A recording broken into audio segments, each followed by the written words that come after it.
বৌদি আসি তাহলে। হ্যাঁ হ্যাঁ, সাবধানে যেও। ঠিক আছে।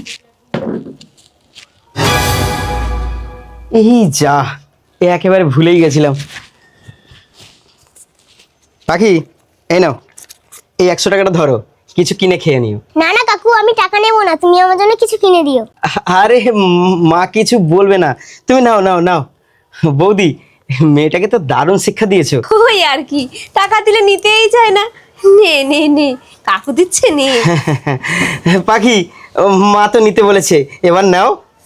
আরে নাও, কি ভাবছো, নাও নাও নাও। না না, আমি টাকা নেবো না, তুমি আমার জন্য খাবার কিনে দিও। আরে বাবা, তো নিতেই চায় না। আরে নে নে, আমি তো বলছি রে বাবা, তুই নে। নাও নাও নাও নাও নাও। না না কাকু, তুমি আমাকে দোকানে নিয়ে চলো, তুমি আমাকে খাবার কিনে দেবে। ওই দেখো, মা তো বললো নিতে। আচ্ছা, তুমি এই টাকা নিয়ে মায়ের সঙ্গে দোকানে গিয়ে খাবার কিনে খেও, ঠিক আছে? নাও নাও নাও। আচ্ছা ঠাকুরপো, তুমি নইলে আমাকে দাও, আমি নইলে ওকে বুঝিয়ে বাজিয়ে পরে দোকানে নিয়ে যাব। না না কাকু, তুমি মার কথা শুনে টাকা দিয়ে যেও না। কেন? তুমি ওই গেট পার হলে মা আমাকে মেরে টাকা নিয়ে নেবে। মা এই, আমি কখন তোর টাকা নেই রে? ধুস, তুমি চুপ করো তো। তুমি আমার কাছ থেকে এতদিনে যা টাকা নিয়েছো, ওটা সব একসাথে করলে আমার 1 লাখ টাকা হয়ে যেত।